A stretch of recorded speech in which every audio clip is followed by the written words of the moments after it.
जय गुरुदेव। उत्तर प्रदेश सरकार में उप मंत्री के पद पर रह चुके एक प्रेमी श्री बाबूलाल जी वर्मा, उन्होंने परम पूज्य स्वामी जी महाराज के साथ इमरजेंसी के दौरान जो उन्होंने उनके साथ समय बिताया, उन पलों का जिक्र उन्होंने प्रेमियों से किया। उन्होंने बतलाया कि मैं 10 महीने बाबा जय गुरुदेव जी महाराज के साथ जेल में रहा और वहाँ जो मैंने देखा, जो मेरी धारणा बनी, वो मैं आपको बताता हूँ। जब मैं मीसा में बंद हुआ और आगरा जेल में भेजा गया, तो वहाँ पहली बार मैंने बाबा जय गुरुदेव जी महाराज का साक्षात्कार किया। उसके पहले उनके बारे में सुना तो बहुत कुछ था, दूर से देखा भी था, लेकिन कभी निकट से हमारा संबंध नहीं हो पाया था। मैंने पहली बार वहाँ सरल चित्त बाल स्वभाव स्वामी जी महाराज को देखा, तो मैंने उनके साथ रहकर बार बार आग्रह किया कि स्वामी जी बताइए, आपात स्थिति कब खत्म होगी। तो स्वामी जी महाराज मुझको बच्चू कहते थे, बचवा कहते थे, बड़े प्यार से। तो हम लोग भी उनका बड़ा ही आदर सम्मान करते थे, लेकिन उनकी ओर से भी सम्मान करने की क्षमता उनकी इतनी ज़्यादा थी कि शायद वो मुझको अपने से बड़ा समझते थे। दूर से ही चिल्लाकर पहले में ही वे नमस्कार करते थे।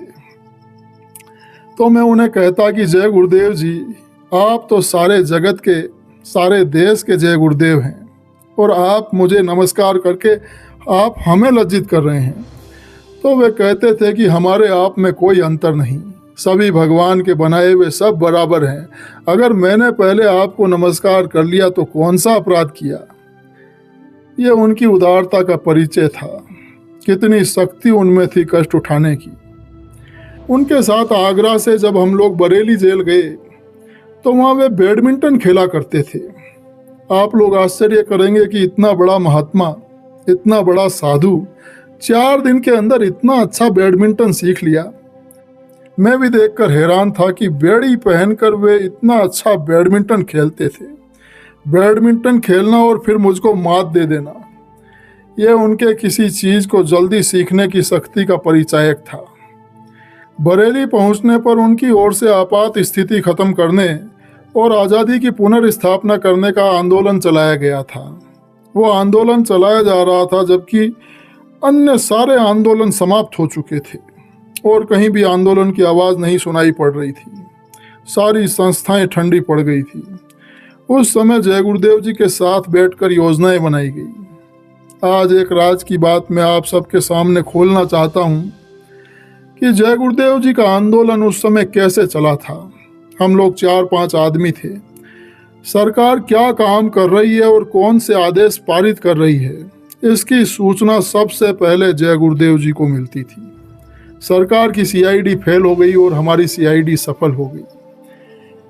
जब सरकार ने आदेश निकाला कि जय गुरुदेव का आंदोलन तेजी से प्रारंभ हो रहा है और जितने भी साधु महात्मा हैं, जहाँ जहाँ धर्म स्थान और मंदिर हैं, वहाँ पुलिस को भेजकर उन्हें पकड़ लिया जाए।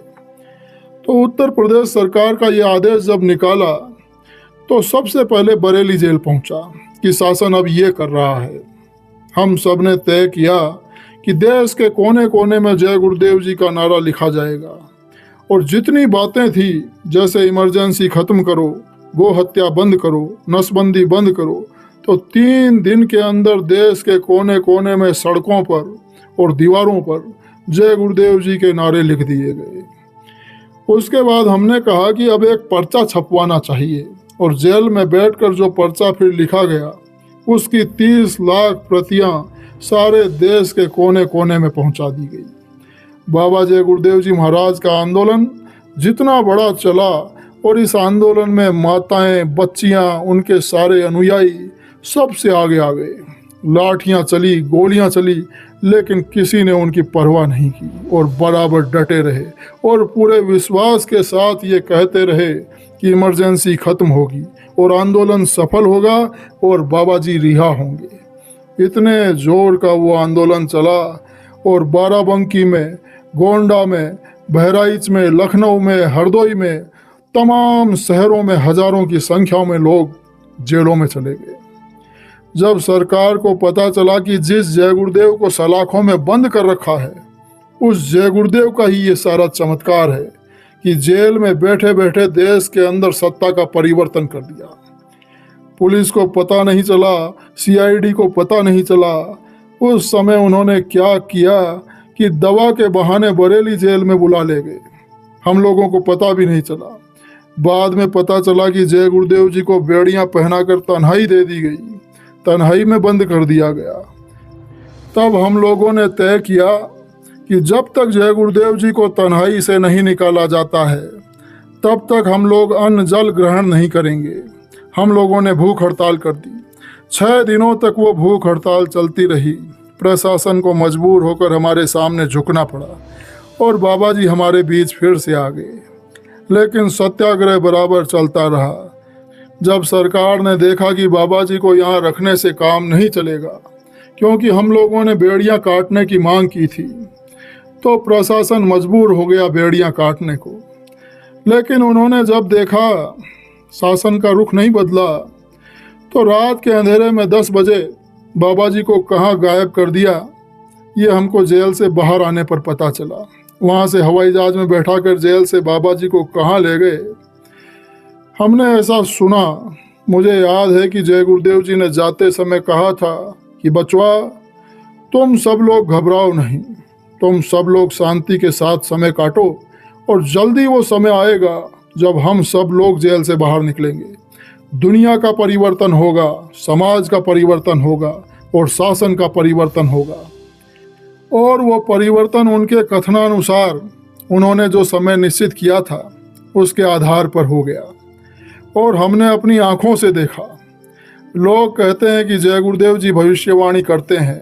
मैं भी कहता हूँ कि जय गुरुदेव जी ने जो जो भी भविष्यवाणियाँ की हैं, जब जब भी उन्होंने जो जो भी कहा है, वो बिल्कुल अक्षरशः सत्य हुआ है।